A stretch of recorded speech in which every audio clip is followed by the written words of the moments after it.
अच्छी। ओम नमो भगवते श्री अरविंदाय। ओम आनंदमयी चैतन्यमयी सत्यमयी परमे। आमे श्री अरविंद विरचित गीता निबंधमाला ग्रंथर गीतार बाणी शीर्षक संपर्क आलोचना करिबा। यह एक नूतन अध्याय आज जहाँ आरंभ करिबा। श्री अरविंद एठी कहती गीतार बाणी दिव्य जगद्गुरुଙ୍କ संदेशर सारमर्म आमने एहीपरि प्रकाश करिपारू। मानवर कर्मर रहस्य एवं समग्र जीवन और विश्व सत्तार रहस्य एक अभिन्न। विश्व सत्ता प्रकृतिर केवल गोटे जंत्र नुहे, ताहार विधि विधान गोटे कालचक्र नुहे, जहाँ मध्यरे मानवात्मा क्षण काल निमित्त बा जुग जुग धरी जटिल समस्या जड़ित रहे। यह परमात्मांकर निरवच्छिन्न अभिव्यक्ति। बुझिबा। श्री अरविंद कहउछंती जे गीतार जो message for the whole humanity ताहा हेउछि दि सिक्रेट ऑफ कर्म। कर्मर सिक्रेट कौन, तार रहस्य कौन, जहा समग्र जीवन और विश्व सत्तार रहस्य संगे समान। विश्व सत्ता रो गोटे रहस्य अच्छी, से चाहूची विश्व चेतना को आग को नहीं विश्वातीत चेतना सहित मिलेइबाकू। सेथिरे ए व्यक्ति सत्ता र सहयोग एकांत आवश्यक। कारण विश्व सत्तार एक अंश अंग हेउछि व्यक्ति सत्ता। विश्व सत्ता जेतेबेले चाहंती विश्वातीत सत्तांक आड़कू जीवाकू, अतः व्यक्ति सत्ता को नेइकरी मध्य जीवे, छाड़िकी जीवेनी। को माध्यम रे जीवे ना कर्म माध्यम रे जीवे। विश्व सत्ता सब बेले कर्म तत्पर, केतेबेले से स्थिर नुहंती। सकाळ को संध्या करिबा हो, कढ़ को फूल करिबा हो, फूल को फल करिबा हो, प्रति मुहूर्त से कर्म चंचल। कौन तांकर लक्ष्य ना ए विश्वगत सत्ता को विश्वातीत सत्तांक पाखरे पहुंचेबा बा एकीभूत करेबा। तेणु मनुष्यर समग्र जीवन ए विश्वातीतंक आड़कू जय जा। माध्यम विश्व सत्ता की विश्वगत सत्ता। यह परमात्मांकर निरवच्छिन्न अभिव्यक्ति। निरवच्छिन्न अभिव्यक्ति हेउछि एई विश्व सत्तार क्रियाशीलता। जेतेबेले परमात्मा निज ठारू निजे दूरेई आसी निश्चेतनारे परिणत हेले, से पुणी तांक आड़कू अचेतना अवचेतना आ चेतना बाट दे फेरुछन। ए फेरिबा काम विश्वसत्ता द्वारा संभव होछि। विश्वसत्तांक भितरे ए सबु किछि अछि।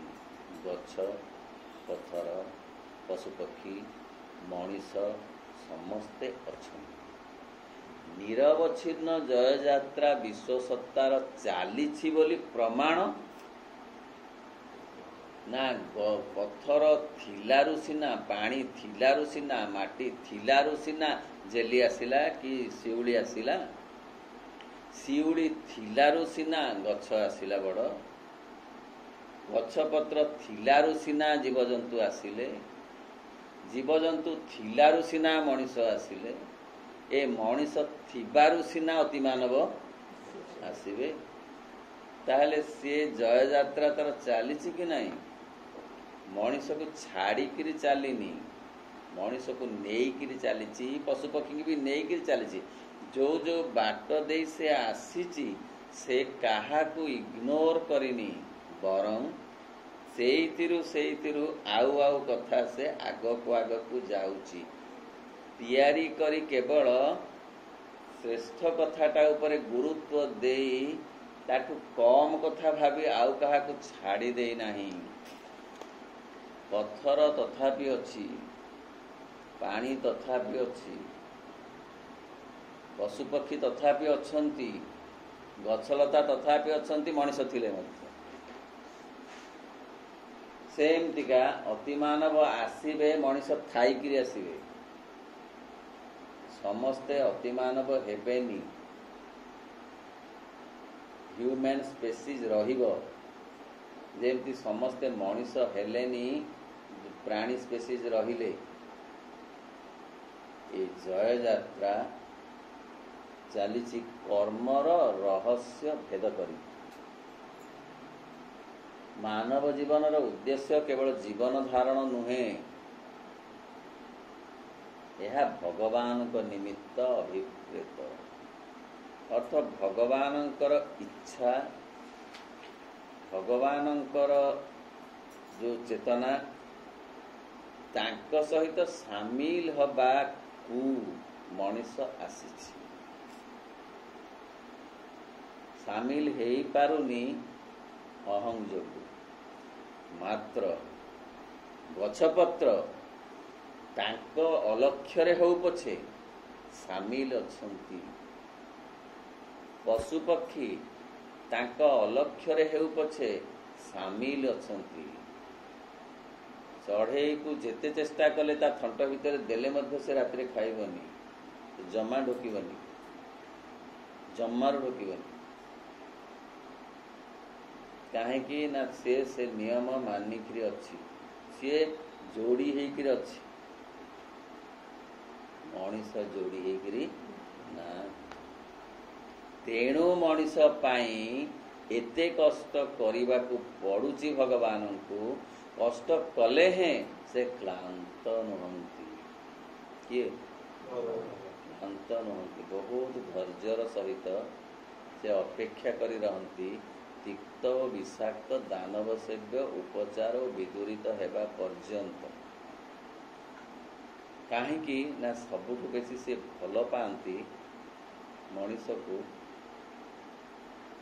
समस्त की तो भल पाती, मनीष को मध्य से भल पाती। मात्र मनीष तांको सेते भल पाए नाही, तार अहं जोगु। जीवन रे कर्मर उद्देश्य आत्मा आविष्कार, आत्मचरितार्थ और आत्म उपलब्धि। एवं यार उद्देश्य नुहे केवल क्षण कालर भविष्य बाह्य आपात प्रतीयमान साफल्य। कर्म मनीष को दिया जाइछि तार चेतना अनुसारे, तार आवश्यकता अनुसारे अग्रगति करिबा पाई। कौन अग्रगति कले? आत्म आविष्कार करियो। संगीतज्ञ को संगीत दिया जाइछि गाइबा पाई, आत्म आविष्कार करिबा। ताली फूल माली नबाकु नुह। स्थपति को स्थापत्य माध्यम रे दिया जाइछि आत्म आविष्कार करिबा।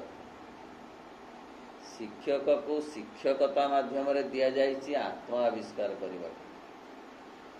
ऑफिस रा जो कर्मचारी ताकू दिया जाइछि से कर्म आत्म आविष्कार करिबा को। से जो लांच नबाकू ताकू दिया जाई नाही चाकरी। खाली आत्मा आविष्कार नुहे, आत्मचरितार्थ करिबा को। अर्थ निज को निजे अनुभव करिबा को, बा भगवान को आत्मा को अनुभव करिबा को ताकू कर्म दिया जाइछि। खाली संगीत नृत्य अभिनय कथा नुहे, घर कर्म मध्य जहाँ को दिया जाइछि से आत्म आविष्कार निमंते। मैनेजमेंट दायित्व दिया जाइछि काहाकू, शिल्प दिया जाइछि काहाकू, କାହାକୁ କୃଷି ଦିଆଯାଇଛି, କାହାକୁ ଦିଆଯାଇଛି ଦେଶ ରକ୍ଷା, କାହାକୁ କୋଉ କାମ ଦିଆଯାଇଛି। ଆତ୍ମ ଉପଲବ୍ଧି କରିବା ପର୍ଯ୍ୟନ୍ତ ସେ କାମ ତାକୁ ସହଯୋଗ କରିବା ଦରକାର। ହେଲେ ଏହାର ଉଦ୍ଦେଶ୍ୟ ନୁହେଁ ଏଇ ଯେ କ୍ଷଣିକ ତାଳି ଫୁଲମାଳି ଯଶ ପ୍ରତିଷ୍ଠା ପ୍ରଶଂସା ଏଇଗୁଡ଼ାକ ପାଇଁ କର୍ମ ଦିଆଯାଇନି। କର୍ମର ଏହା ଲକ୍ଷ୍ୟ ନୁହେଁ। କର୍ମର ଲକ୍ଷ୍ୟ ହେଉଛି ଆତ୍ମ ଆବିଷ୍କାର, ଆତ୍ମ ଉପଲବ୍ଧି, ଆତ୍ମ ଅଭିବ୍ୟକ୍ତି। ଅଧ୍ୟାତ୍ମ ସତ୍ତାର ଅବ୍ୟକ୍ତ ପରମ ପ୍ରକୃତି ଏବଂ ବ୍ୟକ୍ତ ପ୍ରକୃତିର ଆଶ୍ରିତ ଯାବତୀୟ ବିଷୟରେ ଗୋଟିଏ ଅନ୍ତର୍ଗୂଢ଼ ବିଧାନ ଓ ବିଶେଷ ତାତ୍ପର୍ଯ୍ୟ ରହିଛି। ଅଧ୍ୟାତ୍ମ ସତ୍ତାର ଯେଉଁଟା ଏପର୍ଯ୍ୟନ୍ତ ବ୍ୟକ୍ତ ହୋଇନାହିଁ, ଅର୍ଥ ଏପର୍ଯ୍ୟନ୍ତ ମଣିଷ ପାଖରେ ଭଗବାନଙ୍କର ସମସ୍ତ ରହସ୍ୟ ଉଦ୍ଘାଟିତ ହୋଇନାହିଁ। ଯେତିକି ହେଇଛି ତାହା ହେଉଛି ଆତ୍ମ ଆବିଷ୍କାର, ଆତ୍ମ ଉପଲବ୍ଧି ଏବଂ ଆତ୍ମ ଅଭିବ୍ୟକ୍ତି। ତେଣୁ ବ୍ୟକ୍ତ ପ୍ରକୃତିର ଆଶ୍ରିତ ଯାବତୀୟ ବିଷୟରେ ଗୋଟେ ଅନ୍ତର୍ଗୂଢ଼ ବିଧାନ ଆଉ ବିଶେଷ ତାତ୍ପର୍ଯ୍ୟ ଅଛି। ଯେତିକି ବ୍ୟକ୍ତ ହେଇଛି ମଣିଷ ପାଖରେ କର୍ମ ଭାବରେ, ପ୍ରାଣୀକୁ ଦିଆଯାଇଥିବା କର୍ମ ଠାରୁ ମଣିଷକୁ ଦିଆଯାଇଥିବା କର୍ମର ଭେରାଇଟିସ୍ କେବଳ ନୁହେଁ, ତାର ଗୁଣବତ୍ତା ମଧ୍ୟ ସ୍ୱତନ୍ତ୍ର। ପ୍ରାଣୀକୁ ଦିଆଯାଇଛି କେତେକ ନିର୍ଦ୍ଦିଷ୍ଟ କର୍ମ, ଯଥା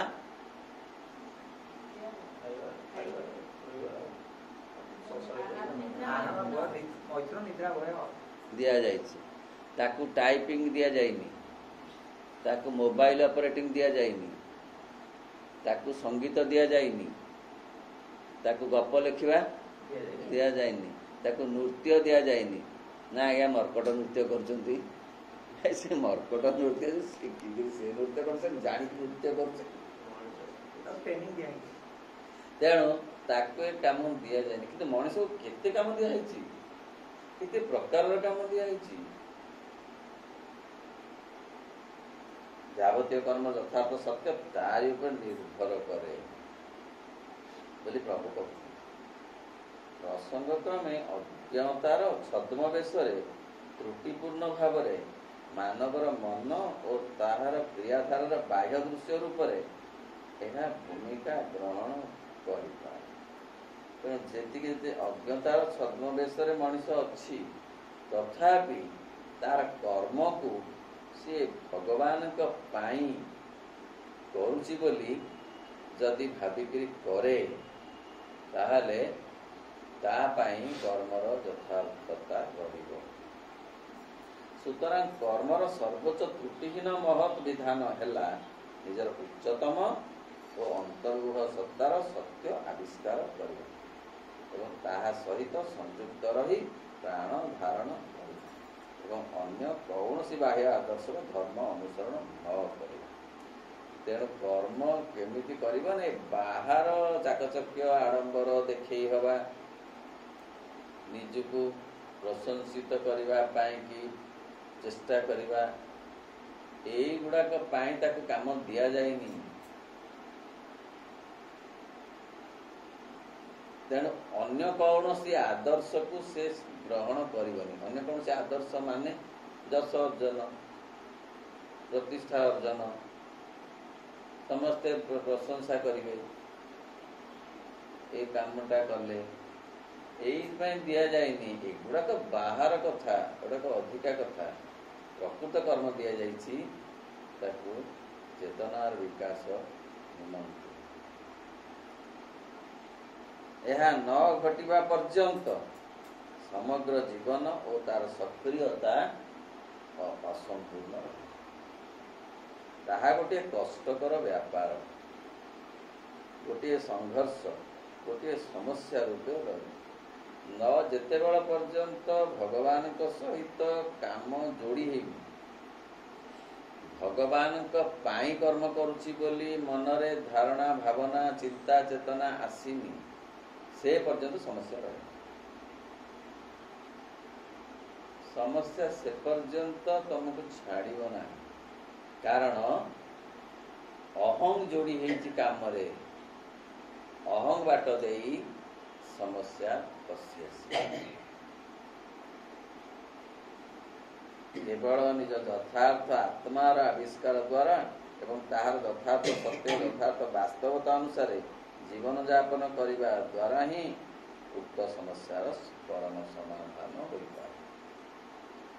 ଦୁରୂହତା ଓ ସଂଘର୍ଷ ଅତିକ୍ରମ କରିହେବ ଏବଂ ଉପଲବ୍ଧ ଆତ୍ମା ଓ ଅଧ୍ୟାତ୍ମ ସତ୍ତାର ନିରାପତ୍ତା ମଧ୍ୟରେ ତୁମର ସକଳ କର୍ମ ପୂର୍ଣ୍ଣ ସଫଳତା ପ୍ରାପ୍ତ ହେବ ତଥା ବିଶୁଦ୍ଧ ଦିବ୍ୟ କର୍ମରେ ତାହା ପରିଣତ ହେବ। କର୍ମ ଦିବ୍ୟ କର୍ମରେ ପରିଣତ ହେବା ପାଇଁ ଭଗବାନଙ୍କୁ ଯୋଡ଼ିବା ଦରକାର,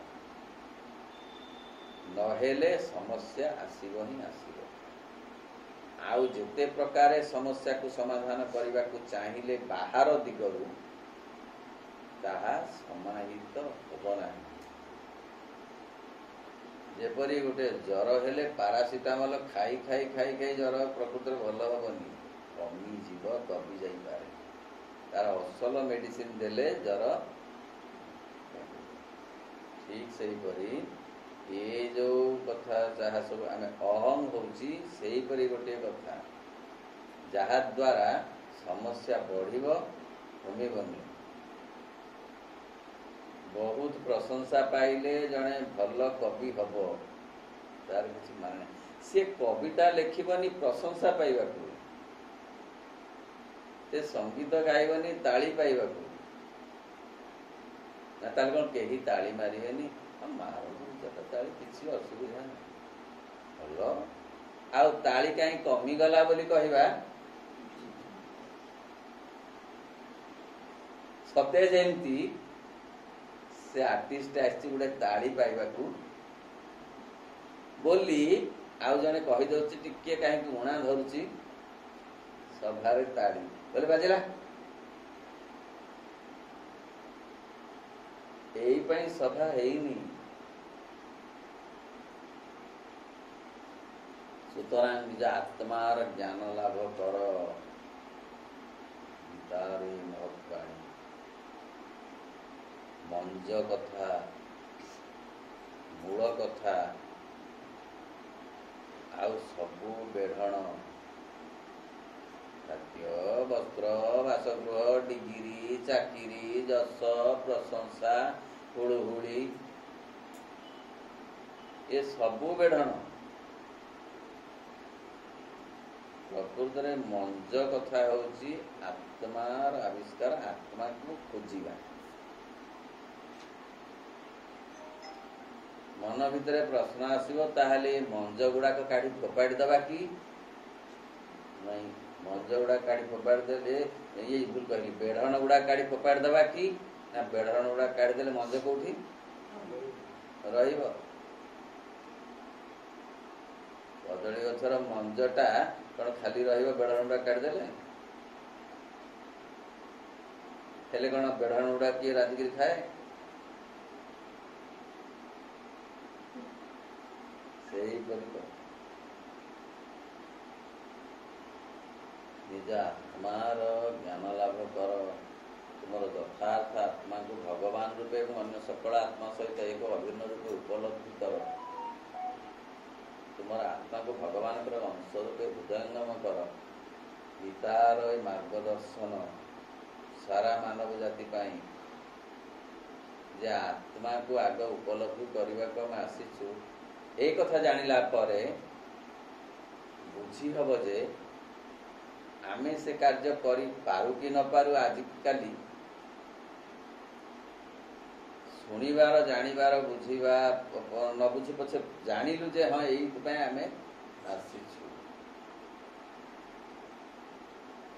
এই ଶୁଣିବା ଆଉ ଜାଣିବା ମଧ୍ୟ ଯଥେଷ୍ଟ ସୌଭାଗ୍ୟର କଥା।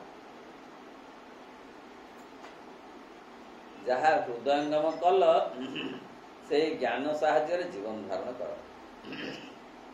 कौन हृदयंगम कल भगवत अर्थ भगवान को जो हृदयंगम है कर्म माध्यम रे तांकर संतोष पाई निज पाई नुहे तांको पाई काम करुची तांको पाई बंची रही तांको पाइबाको आसीची से मोर सब किछि तांको छाड़ी बंची पारिबिनी फिश आउट ऑफ वाटर लागुची मते ताहले बुझिबाको हबो जे तांको आड़कू चेतना टिके टिके मुहाइलाणी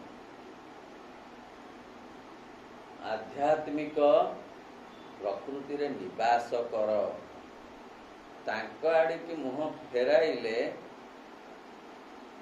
क्रोध कमिब हिंसा कमिब ईर्षा कमिब लोभ कमिब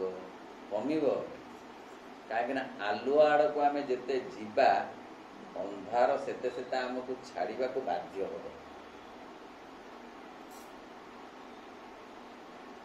हम अंधार को अंधार अंधार कही चित्कार कले आड़े देले अंधार जीवनी अंधार को आड़े देवा एकमात्र बाट होउछि आलोक आड़ को जीवा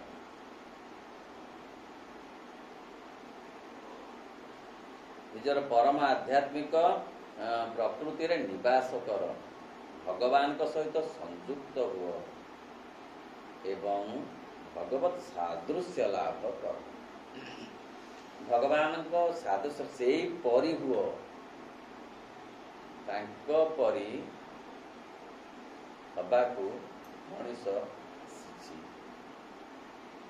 अर्थ मनीष से भगवान रे रूपांतरित हो बोली आसीछि भगवान जो आलोकमयता आनंदमयता अमरत्व ए सबुर अधिकारी हबार सौभाग्य केवल मनुष्यर अछि प्राणीर आसी नाही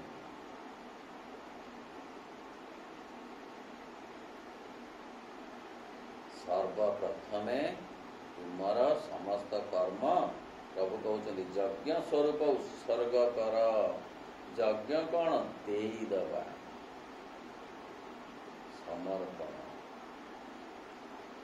प्रतिदान रे किछि न चाही केवल देईदवा ही यज्ञ कर्म सेमती प्रतिदान रे अन्य ठारु प्रशंसा कौन कौन जस न चाही तांको सहित जोगसूत्र रखी जो कर्म करा जीव ताहा यज्ञ रे परिणत हो घरे से रोषेई काम हो कि ऑफिस रे ऑफिस काम हो कि कृषि क्षेत्र रे कृषि कर्म हो कि शिल्प क्षेत्र रे शिल्प कार्य हो कि बॉर्डर रे देश रक्षा कार्य हो जहाँ हो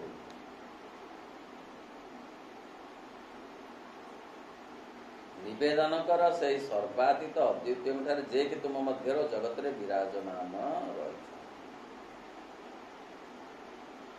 प्रभु कहती परिशेष रे तुम्हें जो योग्यता लाभ करिछ एवं जो कर्म करुछ ताहा तांको हाथ रे अर्पण कर तांको जोड़ी किरी कर्म कर जो कर्मर जो सफलता नुहे जो पूर्णता मिलिला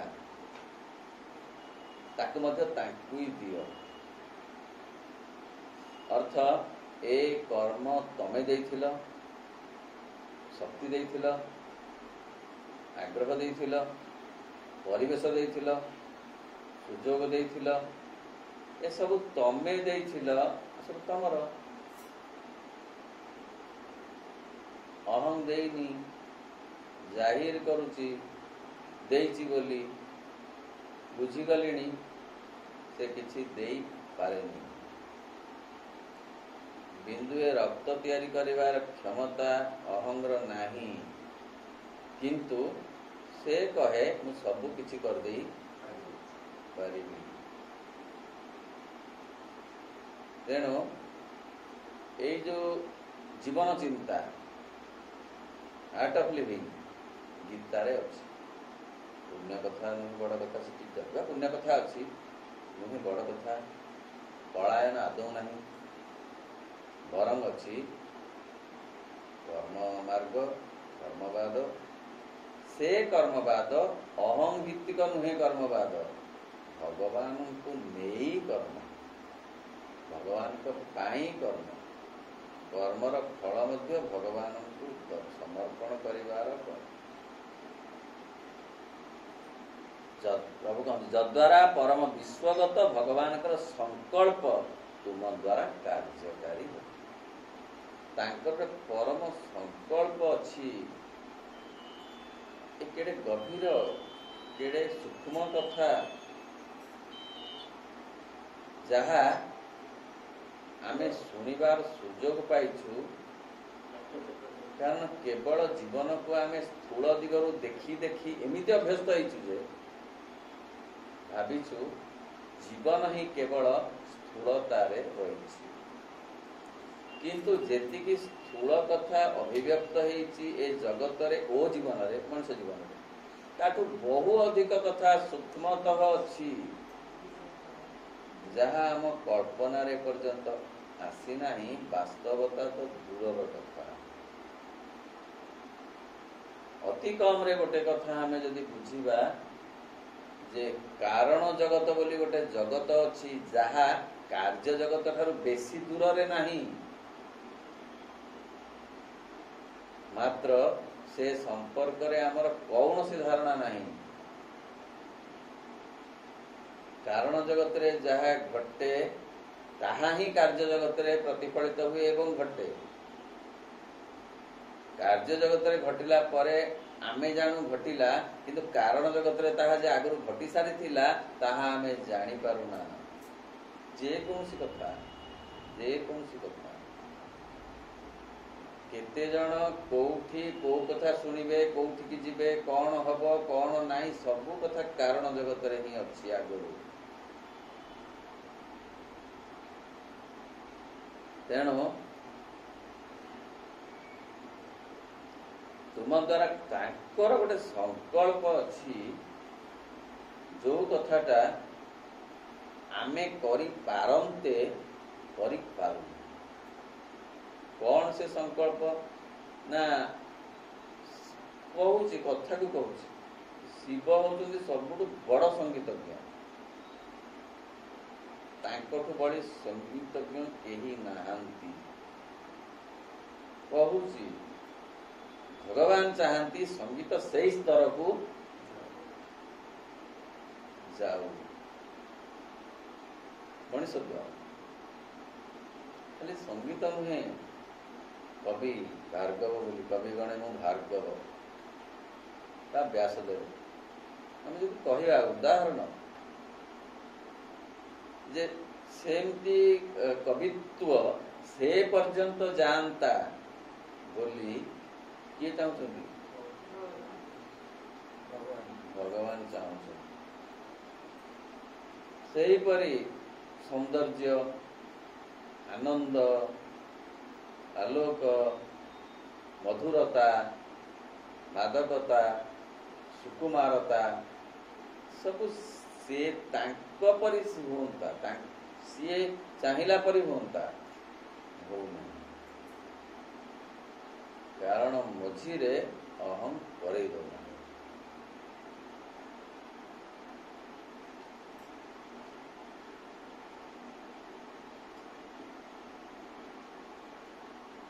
ଏହି ସମାଧାନ ମୁଁ ତୁମ ସମ୍ମୁଖରେ ଉପସ୍ଥାପନ କରୁଛି ବୋଲି ଶ୍ରୀକୃଷ୍ଣ କହୁଛନ୍ତି ଅର୍ଜୁନଙ୍କୁ, ବା ଗୀତାର ଯୋଉ ମର୍ମବାଣୀ ମେସେଜ।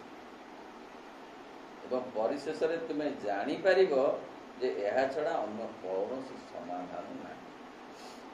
ଇଏ ହେଉଛି ସର୍ବଶ୍ରେଷ୍ଠ ସମାଧାନ ସମସ୍ୟାର। କଣ ନା ଆମର ବ୍ୟକ୍ତି ସତ୍ତାର ଯୋଉ କ୍ଲବଟା ଅହଂରେ ଲାଗିଛି, ତାକୁ ଭିଡ଼ିକିରି କାଢ଼ିବାକୁ ପଡ଼ିବ। ସହଜେ ଖସିବନି। କାଢ଼ିଲେ ପୁଣି ସେ ଲାଗିଯିବ। ତାକୁ ଭିଡ଼ି ଭିଡ଼ି କାଢ଼ିକିରି ସଚେତନ ଭାବରେ କାଢ଼ି ସେ ଅପେକ୍ଷା ଭଗବାନଙ୍କ ଇଏ ଲଗେଇବାକୁ ପଡ଼ିବ। ଏଇ ଗୋଟାକ କାମ ମଣିଷ। ଖାଦ୍ୟ ଛାଡ଼ିବା କାମ ନୁହଁ, ଉପାସ ବ୍ରତ ସେ କଥା ବଡ଼ କଥା ନୁହେଁ। କରୁ ଭଲ କଥା, ନ କଲେ ଚଳିବ। କାମ ହେଉଛି ପ୍ଲଗକୁ ଗୋଟେ ଜାଗାରୁ ଭିଡ଼ିକିରି ଆଉ ଗୋଟେ ଜାଗାରେ ନେଇ ଲଗେଇବା। ଏଇ ହେଉଛି ଗୀତାର ବାଣୀ।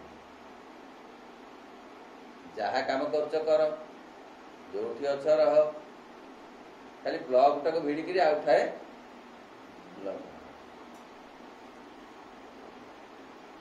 ଯେଉଁ ମୌଳିକ ବିରୋଧ ସମସ୍ୟା ସମ୍ପର୍କରେ ସମସ୍ତ ଭାରତୀୟ ଆଧ୍ୟାତ୍ମିକ ଶିକ୍ଷାର ବିଚାର କରାଯାଇଛି, ସେ ବିଷୟରେ ମଧ୍ୟ ଗୀତାର ଅଭିମତ ଓ ଭୂମିକା ଏଠାରେ ଉଲ୍ଲେଖ କରିବା ଆବଶ୍ୟକ। ପ୍ରଶ୍ନ ଏଠି ହେଉଛି ଯେ ସମସ୍ୟା ତାହେଲେ କ'ଣ? ଏଠି ଭାରି ସହଜ କଥା। ଏଇ ତ କଥା, ଭଗବାନଙ୍କୁ ଯୋଡ଼ିଦେବା, ଖାଇବାରେ, ପିନ୍ଧିବାରେ, ରହିବାରେ, ଚାକିରି କରିବାରେ, ଚାଲିବାରେ, କଥା କହିବାରେ, ସବୁ ଯୋଡ଼ିଦେଲେ ସହଜ କଥା ତ।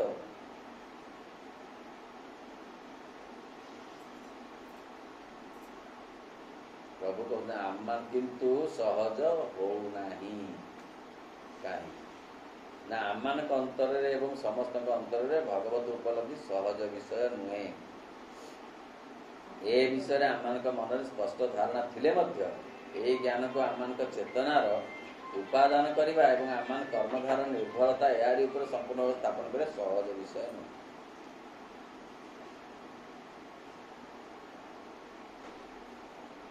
ଆମ୍ଭମାନଙ୍କ ସକଳ କର୍ମ ଆମମାନଙ୍କ ସତ୍ତାର କାର୍ଯ୍ୟକାରୀ ଅବସ୍ଥା ଦ୍ୱାରା ନିର୍ଦ୍ଧାରିତ ହୁଏ।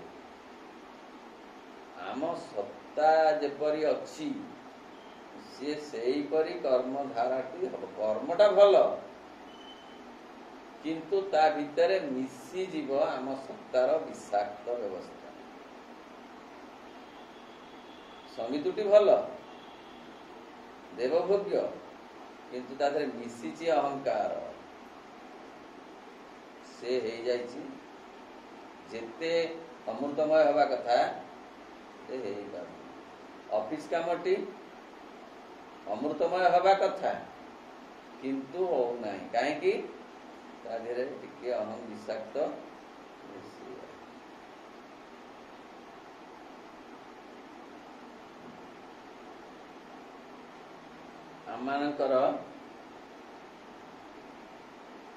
ଆମମାନଙ୍କ ସକଳ କର୍ମ ଆମମାନଙ୍କ ସତ୍ତାର କାର୍ଯ୍ୟକାରୀ ଅବସ୍ଥା ଦ୍ୱାରା ନିର୍ଦ୍ଧାରିତ ହୁଏ ଏବଂ ଆମମାନଙ୍କ ସତ୍ତାର କାର୍ଯ୍ୟକାରୀ ଅବସ୍ଥା ଆମମାନଙ୍କ ଅଟଳ ଆତ୍ମଦର୍ଶୀ ସଂକଳ୍ପ, ଆମମାନଙ୍କ ସକ୍ରିୟ ଚେତନା ଓ ତାହା କ୍ରିୟାଶୀଳ କରୁଥିବା ମୂଳ ସୂତ୍ର ଦ୍ୱାରା ନିର୍ମିତ ହୁଏ। ଆମମାନଙ୍କ ସମଗ୍ର ସକ୍ରିୟ ସ୍ୱଭାବ ସାହାଯ୍ୟରେ ଆମମାନଙ୍କ ସ୍ୱରୂପ ଜଗତ ସହିତ ଆମମାନଙ୍କ ସମ୍ବନ୍ଧର ତାତ୍ପର୍ଯ୍ୟବୋଧ ଓ ତହିଁରେ ବିଶ୍ୱାସ ସ୍ଥାପନ, ଆମମାନଙ୍କର ବିଶ୍ୱାସ, ଆମମାନଙ୍କର ଶ୍ରଦ୍ଧା ଆମମାନଙ୍କ ଯୋଗ୍ୟତାକୁ ଗଠନ କରେ। ତେଣୁ କେତିକି ବିଶ୍ୱାସ ଅଛି ଭଗବାନଙ୍କ ଉପରେ ଶ୍ରଦ୍ଧା ଏବଂ କେତେ ବିଶ୍ୱାସ ଅଛି ନିଜ କର୍ମ ଉପରେ ଓ କର୍ମ ପ୍ରତି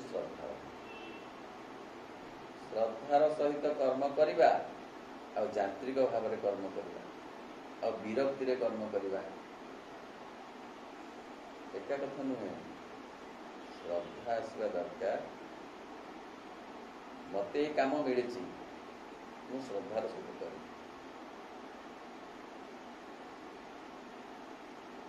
ବିରକ୍ତିର ସହିତ କଲେ ତାର କିଛି ଅର୍ଥ ନାହିଁ। ଆଉ ବିଶ୍ୱାସର ସହିତ କରିବି ଯେ ହଁ ଏହା ଦ୍ୱାରା ମୋତେ ଭଗବତ ପ୍ରାପ୍ତି ହବ ବା ଭଗବତ କୃପା ପ୍ରାପ୍ତି ଆଗ ହଉ। ସୂର୍ଯ୍ୟ ଚଟକିନା ନ ମିଳିଯାଆନ୍ତୁ, କିରଣ ଟିକେ ଆଗ ମିଳୁ। କିନ୍ତୁ ମାନବର ଚେତନା ବିବିଧ ଏବଂ ଏହା ସତ୍ତାର ବିବିଧ ସତ୍ୟର ଅନୁଯାୟୀ ହୋଇଥାଏ। କାରଣ ଆନ୍ତର ସତ୍ତାର ଗୋଟେ ସତ୍ୟ ଅଛି, ବାହ୍ୟ ଦୃଶ୍ୟରେ ମଧ୍ୟ ଗୋଟେ ସତ୍ୟ ଅଛି। ମଣିଷ ଦିଟା କଥାରେ କାହାଣୀ ଗୋଟେ, ସିଏ ଗୋଟେ ଭିଡୁଛି ଭିତରକୁ, ଗୋଟେ ଭିଡୁଛି ବାହାରକୁ।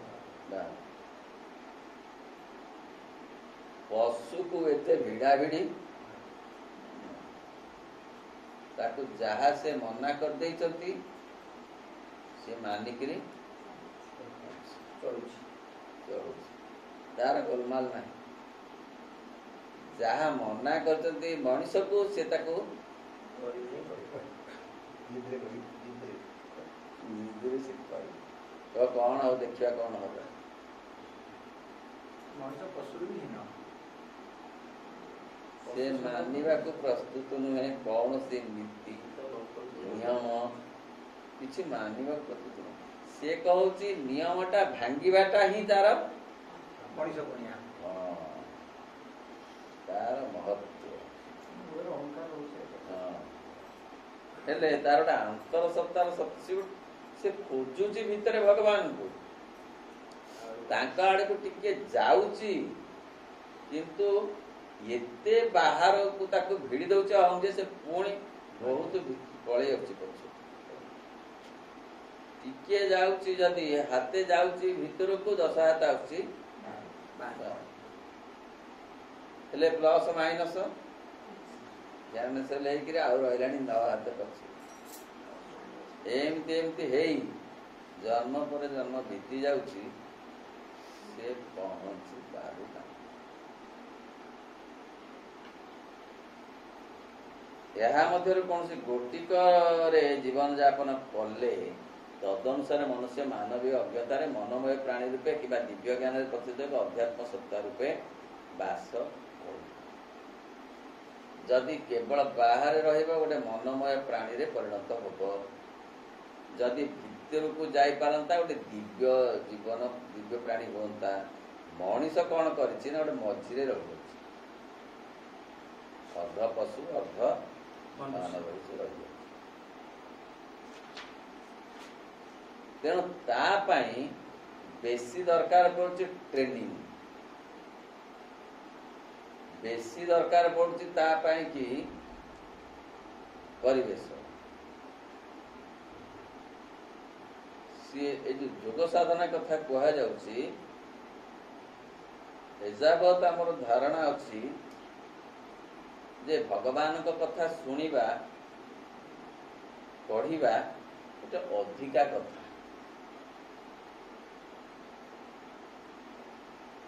ଅନାବଶ୍ୟକ ନହେଲେ ମଧ୍ୟ ଅତ୍ୟାବଶ୍ୟକ ନୁହେଁ। ଯେପରି ଆମିଷ ବାରରେ ଆମିଷଟା ଅତ୍ୟାବଶ୍ୟକ,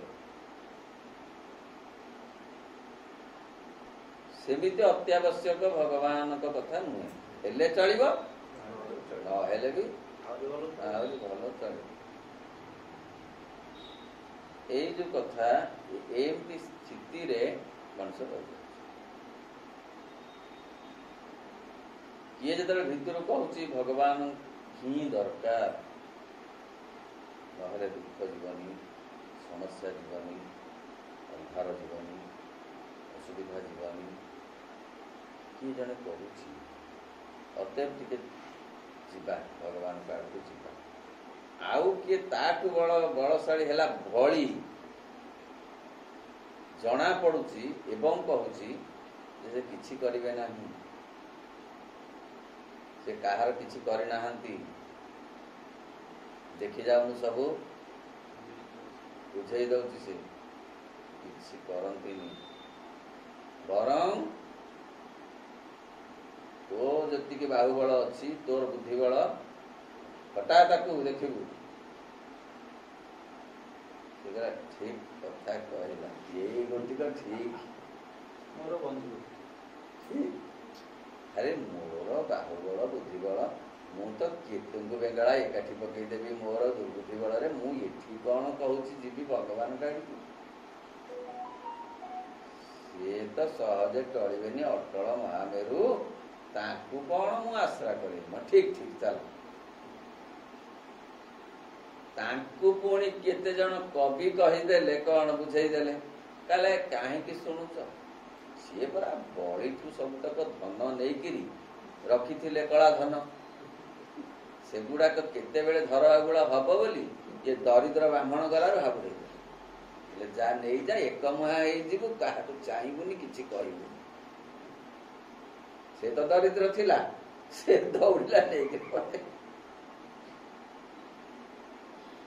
ଆଉ ଇଏ ବସ୍ତ୍ର ଯେତକ ଯାକ ଗୋପୀଙ୍କର ପାଲଟା ଗନ୍ଧିଆ ବସ୍ତ୍ର ସବୁ ନେଇକିରି ରଖିଥିଲେ, ସେଇଗୁଡାକ ଗନ୍ଧ ଛାଡୁଥିଲା।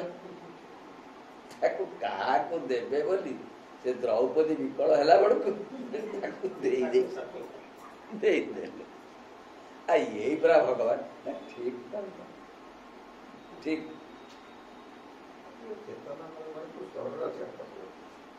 ନାଇଁ କବି ମାନେ ଭକ୍ତିରେ ଲେଖିଛନ୍ତି, କବି ମାନେ ଏଟାକୁ ବହୁତ ଭକ୍ତିରେ ଲେଖିଛନ୍ତି। ଅହଂ ଏମିତି ଇଣ୍ଟରପ୍ରିଟ କରିଦେବାର ସମ୍ଭାବନା ଅଛି।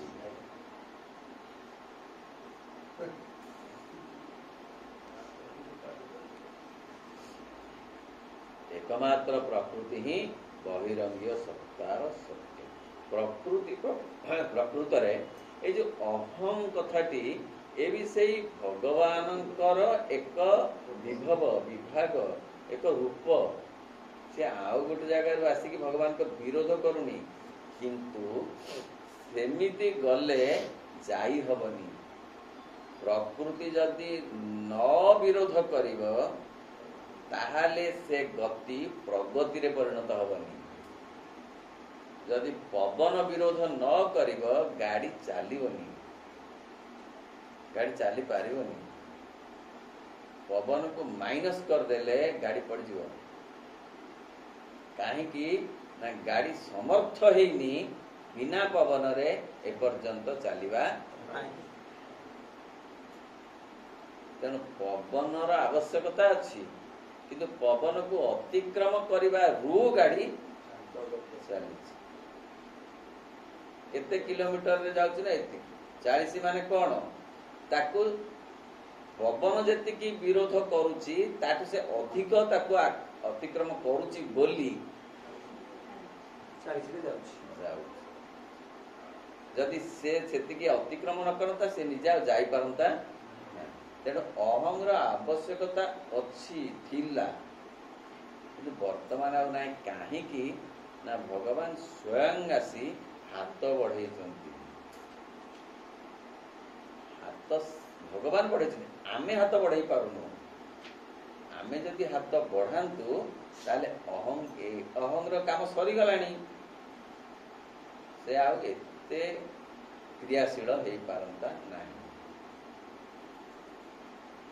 यह एपरी एक शक्ति प्रकृति बहि प्रकृति जहाँ सत्तार समस्त विधि विधान और जंत्र कौशल रूपे कार्य करे। बाहर प्रकृति अहं माध्यम आम आलोचना करते कौशल माध्यम भगवान पाखु किसी हठात मिलनी एते समय देवा दरकार नाई बोली बुझे।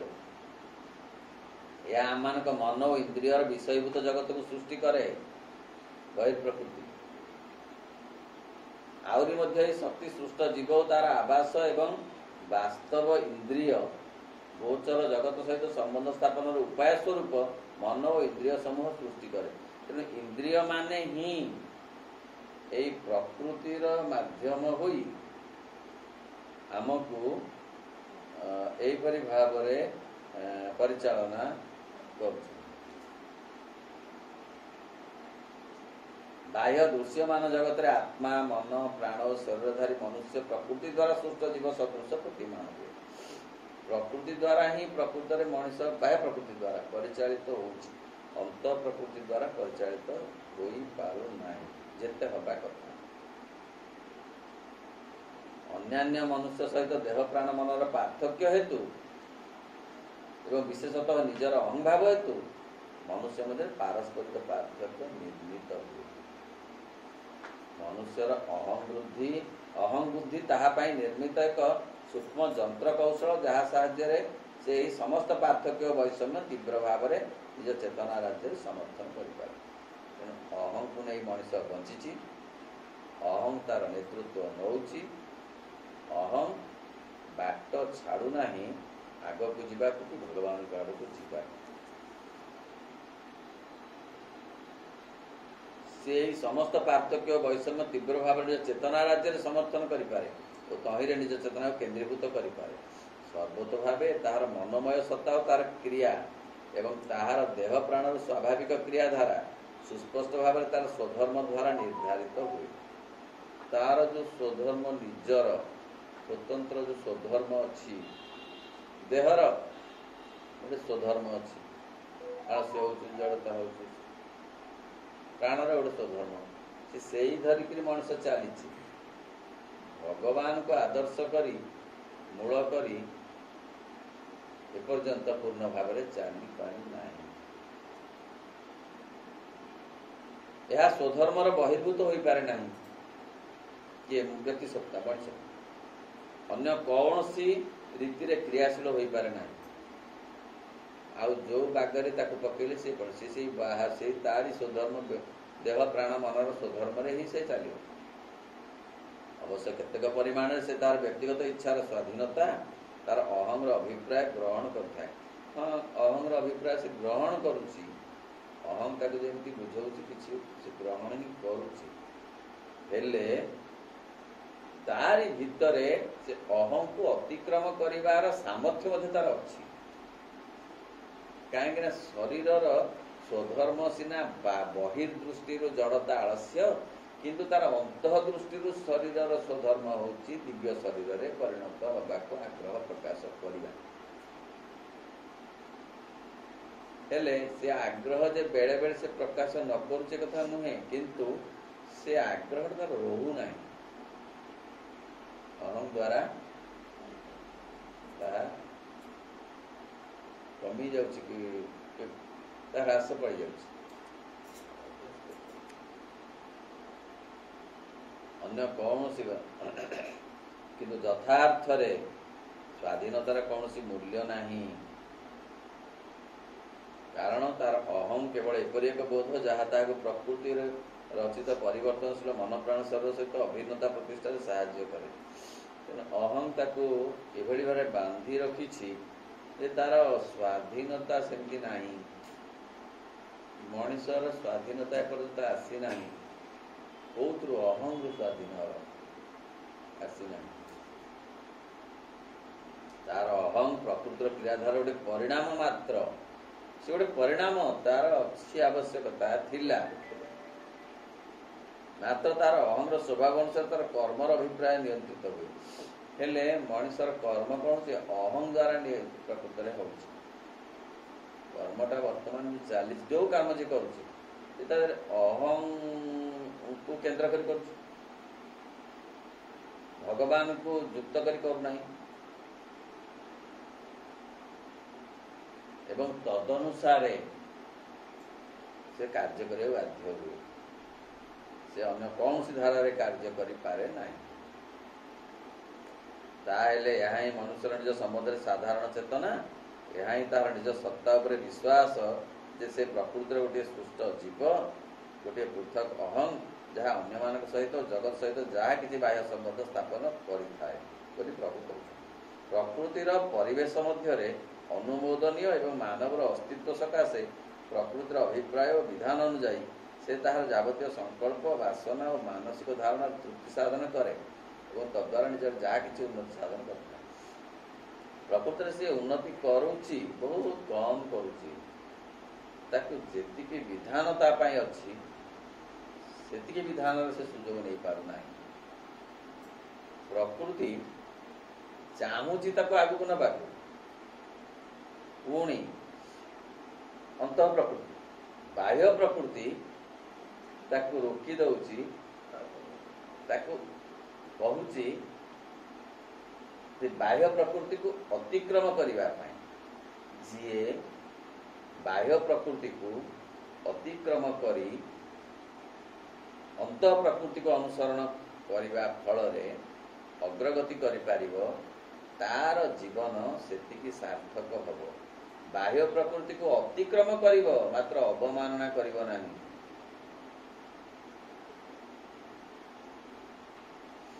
ନିଜର ଯାହା ଏହା ସତ୍ତ୍ୱେ କିନ୍ତୁ ମଣିଷ ଚେତନା ମଧ୍ୟରେ ଏପରି କିଛି ଅଛି ଯାହା ଉପଯୁକ୍ତ ସୂତ୍ରର କଠୋର ବିଧାନ ସହିତ ଏକମତ ନୁହେଁ। ନିଜ ସତ୍ତାର ଅନ୍ୟ ଏକ ଯଥାର୍ଥ ଆନ୍ତର ସତ୍ୟ ବିଷୟରେ ମନୁଷ୍ୟର ଶ୍ରଦ୍ଧା ରହିଛି ଏବଂ ତାହାର ଅନ୍ତରାତ୍ମାର ବିକାଶ ସହିତ କ୍ରମଶଃ ତାହା ବୃଦ୍ଧିପ୍ରାପ୍ତ ହୁଏ। ଏହି ଆନ୍ତର ସତ୍ୟ ଅନୁସାରେ ସତ୍ତାର ସତ୍ୟ ଆଉ ପ୍ରକୃତି ନୁହେଁ, ମାତ୍ର ଏଠାରେ ସତ୍ତାର ସତ୍ୟ ଆତ୍ମା।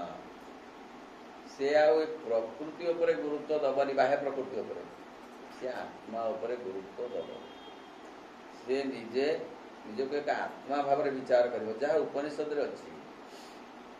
ଉପନିଷଦରେ ଅଛି ଯେ ମନୁଷ୍ୟ ଦେହ ନୁହେଁ, ମନୁଷ୍ୟ ପ୍ରାଣ ନୁହେଁ, ମନୁଷ୍ୟ ମନ ନୁହେଁ। ତାହେଲେ କ'ଣ? ସେ ଏକ ଆତ୍ମା। ଏମାନଙ୍କୁ ଆତ୍ମା ଧାରଣ କରିଛି, ତାର ନିଜର ସମୃଦ୍ଧି ବା ଅଭିବ୍ୟକ୍ତି ଶିଖିଛି। ଗୋଟେ ଉଦାହରଣରେ ବୁଝି ହବ। ଜଣେ କହୁଛି ଯେ ମୋର ଦେହ ଭଲ ନାହିଁ।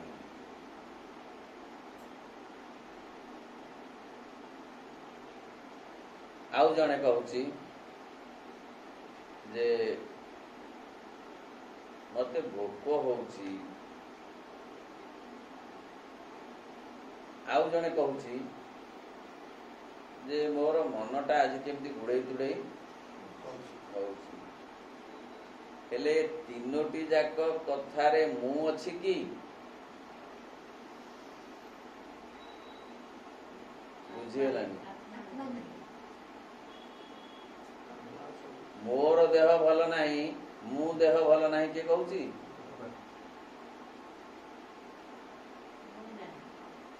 ମତେ ଭୋକ କି ଶୋଷ ହଉଛି ବା ମତେ ଟିକେ ହାଲିଆ ଲାଗୁଛି, ମୁଁ ହାଲିଆ ଲାଗୁଛି କିଏ କହୁଛି? ମୋର ଆଜି ମନଟା ଭଲ ବୋଇଲେ ମୋର ବୋଇଲେ କାହାର? ଆଉ କାହାର ଗୋଟେ ର ଲାଗିଲା, ସେଇ ଆଉ ଯିଏ ସେଇ ହଉଛି।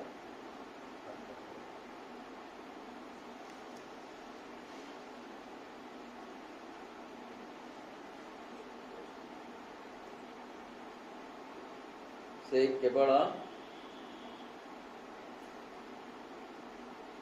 ସ୍ୱୟଂ ପ୍ରକୃତି ଆତ୍ମାର କେବଳ ଗୋଟେ ଶକ୍ତି, ପ୍ରକୃତି ପୁରୁଷର ଶକ୍ତି ବା କ୍ଷମତା। ଏକ ଆତ୍ମା, ଏକ ପୁରୁଷ, ଏକ ସତ୍ତା, ସକଳ ଘଟରେ ଏକ ଓ ଅଭିନ୍ନ ଏବଂ ସେ ଜଗତର ପ୍ରଭୁ ଅଟନ୍ତି। এই ଜଗତ କେବଳ ତାଙ୍କର ଆଂଶିକ ଅଭିବ୍ୟକ୍ତି, ପୂର୍ଣ୍ଣ ଅଭିବ୍ୟକ୍ତି ହେଇନି।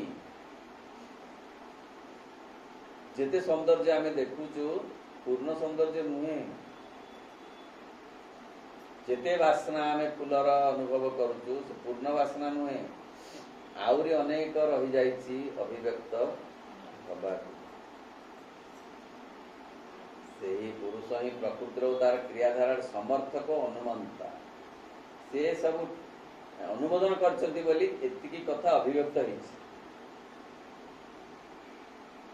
ଫୁଲ ରୂପରେ, ଫଳ ରୂପରେ, ବାସ୍ନା ରୂପରେ, ସଙ୍ଗୀତ ରୂପରେ, ରଙ୍ଗ ରୂପରେ, ସ୍ୱର ରୂପରେ ଅଭିବ୍ୟକ୍ତ ହେଇଛି।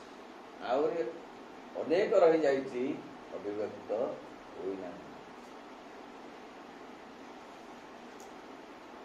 ପୁରୁଷଙ୍କ ଅନୁମତି ଯୋଗେ ପ୍ରକୃତିର ବିଧାନ ଆଦେଶାତ୍ମକ ହୁଏ। ସେ ଯେତିକି ନିର୍ଦ୍ଦେଶ ଦେଇଛନ୍ତି, ଯେତିକି ଆବଶ୍ୟକ ମନେ କରିଛନ୍ତି, ସେତିକି ପ୍ରକଟିତ ହୋଇଛନ୍ତି। କିଏ? ଭଗବାନ ସେତିକି ପ୍ରକଟିତ ହୋଇଛନ୍ତି। ସକାଳର ସୂର୍ଯ୍ୟ କିରଣ ଯେତିକି ଦରକାର ସେତିକି ପ୍ରକଟିତ ହେଇଛି। କାରଣ ହଠାତ୍ ସକାଳଟା ଦ୍ୱିପହର ଯଦି ହେଇଯିବ ତାହେଲେ ଲାଭ ଠାରୁ କ୍ଷତି ବେଶୀ ହେବ। ଉଠିଲା ମାତ୍ରକେ ସେଜରୁ ଯଦି 12ଟା ଗୋଟେ ବାଜି ଯାଇଥିବ, ମାନେ ଯାହାଙ୍କର 12ଟା ଗୋଟେ ବାଜୁଛି ସେ କଥା ପଡ଼ିନି, ସେମିତି ତେଜ ହେଇଯାଇଥିବ, ତାହେଲେ ବେଶୀ ଆଖି ଉପରେ କଷ୍ଟ ହେବ। ଆଖି ଅପରେସନ ହେଲେ କୁହାଯାଏ ଧୀରେ ଧୀରେ ହଠାତ୍ ଖରାକୁ ଯାଅ ନାହିଁ, କାଣ ଖରାକୁ ଚାହଁ ନାହିଁ, ତାହେଲେ ପୁଣି ଆଖି ଖରାପ ହେଇଯିବ।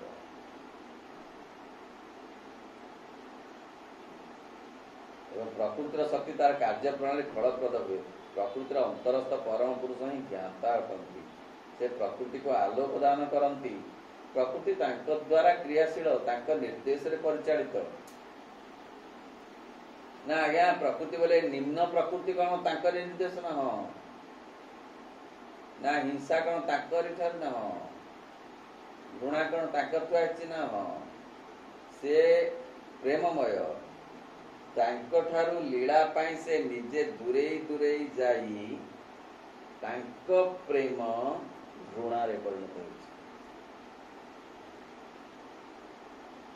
ପୁଣି ତାଙ୍କରି ସେଇ ଘୃଣା ରୂପ ଗୋଟେ ପ୍ରେମ ରୂପରେ ପରିଣତ ହେବ। ସେ ଅନ୍ଧାରରେ ପରିଣତ ହୋଇଛନ୍ତି ସେ, ତେଣୁ ଅନ୍ଧାର ବି ସେ, ଅନ୍ଧାର ତାଙ୍କର ରୂପ, ସେ ରୂପରୁ ସେ ପୁଣି ଆଲୋକ ରୂପରେ ପରିଣତ ହେବାକୁ ଚାହୁଁଛନ୍ତି। କାହିଁକି? ଲୀଳା ପାଇଁ। Will you help? ମୁଁ ମୋର ଅନ୍ଧାର ରୂପରୁ ଆଲୋକିତ ରୂପକୁ ଆସିବାକୁ ଚାହୁଁଅଛି। Will you help? ବୁଝିହେଉଛି?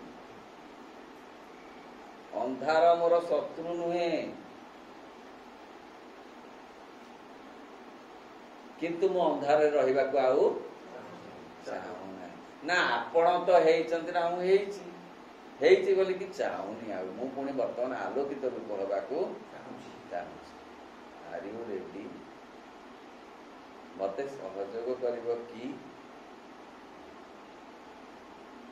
ତେଣୁ ପ୍ରକୃତିକୁ ଆଲୋକ ଦାନ କରନ୍ତି ସିଏ, ବା ଆମମାନଙ୍କ ମଧ୍ୟରେ ପ୍ରକୃତିକୁ ସଚେତନ କରନ୍ତି। ପୁରୁଷଙ୍କ ଅନ୍ତର୍ନିହିତ ଏବଂ ଅତିଚେତନ ସଂକଳ୍ପ ପ୍ରକୃତିର କ୍ରିୟାରାଜିକୁ ଅନୁପ୍ରାଣିତ ଓ ପରିଚାଳିତ କରନ୍ତି। ସେ ସବୁ ହିଁ କରୁଛନ୍ତି।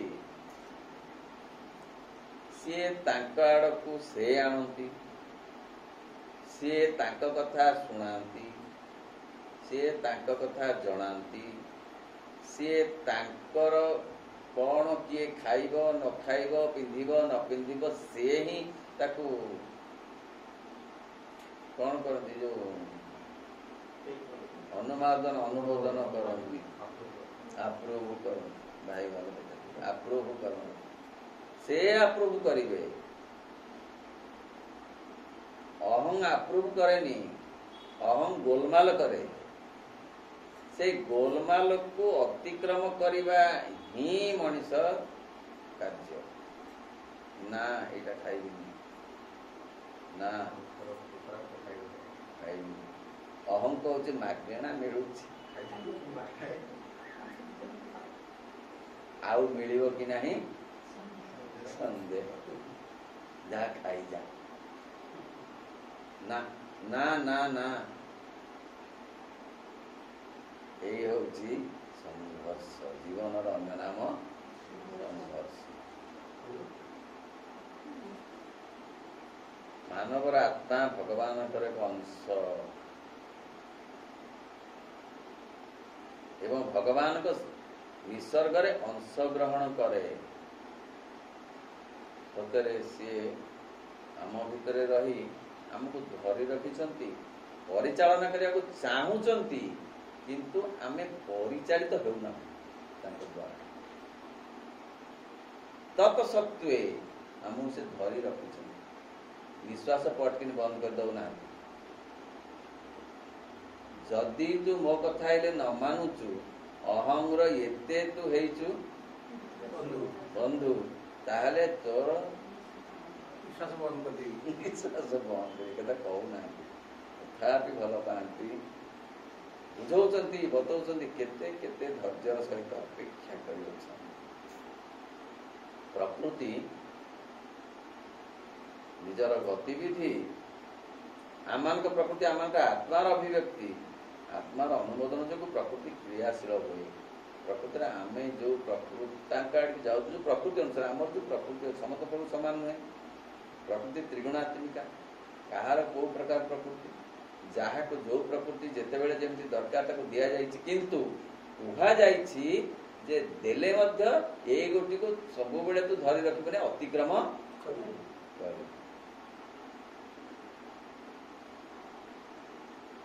ପ୍ରକୃତି ନିଜର ଗତିବିଧି, ରୂପରାଜି ଓ ବୈଚିତ୍ର୍ୟ ମଧ୍ୟରେ ଆତ୍ମାର ନିଗୁଢ଼ ଆତ୍ମଜ୍ଞାନ, ଆତ୍ମଚେତନା ଏବଂ ସତ୍ତାର ସଂକଳ୍ପକୁ ରୂପାୟିତ କରେ। ପ୍ରକୃତି ଚାହୁଁଛି ସବୁବେଳେ ଆତ୍ମା ଆଡ଼କୁ ଯିବାକୁ ଚାହୁଁଛି, ତାର ବି ତା କାର୍ଯ୍ୟ, କିନ୍ତୁ ଯାଇ ହେଉନାହିଁ ଅହଂର ହସ୍ତକ୍ଷେପ ଯୋଗୁଁ। ତମଗୁଣ କୁ ଅତିକ୍ରମ କରିବା ପାଇଁ ନିର୍ଦ୍ଦେଶ ଦିଆଯାଉଛି, କିନ୍ତୁ ତାହା ଅତିକ୍ରମ କରିବା ସହଜ ହେଉନାହିଁ। ତମଗୁଣରେ ସେଇ ରୂପାନ୍ତରିତ ହେଇଛନ୍ତି ଲୀଳା ପାଇଁ, କିନ୍ତୁ ତମ ଗୁଣରେ ସବୁବେଳେ ସବୁ କଥା ରହୁ ବୋଲି ସେ ଚାହାନ୍ତି ନାହିଁ। ସିଏ ପୁଣି ତ୍ରିଗୁଣାତୀତ ହବାକୁ ଚାହାନ୍ତି। ସେଥିପାଇଁ ତାଙ୍କର ସବୁବେଳେ ରହିଛି କୃପା, କିନ୍ତୁ ଗ୍ରହଣଶୀଳତା ଆମର ରହୁନି ବୋଲି ଆମେ ତମ ଗୁଣକୁ ଅତିକ୍ରମ କରିପାରୁନାହୁଁ। ରଜଗୁଣ ବାଟ ଦେଇ ଆମେ ସତ୍ୱଗୁଣକୁ ଯାଇ ତ୍ରିଗୁଣାତୀତ ହେବା ପର୍ଯ୍ୟନ୍ତ ଆମକୁ ଯିବାକୁ ପଡ଼ିବ। ହେଲେ ଏ ଜୟଯାତ୍ରା ତାଙ୍କ କୃପାରେ ସହଜ ହେବ, ଶୀଘ୍ର ହେବ, ଅହଂର ସାହାଯ୍ୟରେ ନୁହେଁ, ବା ଆମେ ନିଜେ ଚାହିଁଲେ ହବନି। ମୁଁ ଆଉ କ୍ରୋଧ କରିବି ନାହିଁ, ହବନି। ତାଙ୍କ କୃପା ପ୍ରାର୍ଥୀ ହେବାକୁ ପଡ଼ିବ କ୍ରୋଧକୁ ରୂପାନ୍ତରିତ କରିବା ପାଇଁ। ମୁଁ ଆଉ ଲୋଭ କରିବି ନାହିଁ, ଆଜିଠୁ କ'ଣ କଲି ସଂକଳ୍ପ, ହବନି। ତାଙ୍କ କୃପା ବଳରେ ଲୋଭ ରୂପାନ୍ତରିତ ହୋଇପାରିବ। ତେଣୁ ନିଜକୁ ନିଜେ ଅତିକ୍ରମ କରିବାର ଅନ୍ୟ ନାମ ହିଁ ଯୋଗ। ଓಂ ନମୋ ଭଗବତେ ଶ୍ରୀ ଅରବିନ୍ଦାୟ। ଓಂ ଆନନ୍ଦମୟୀ ଚୈତନ୍ୟମୟୀ ସତ୍ୟମୟୀ ପରମ।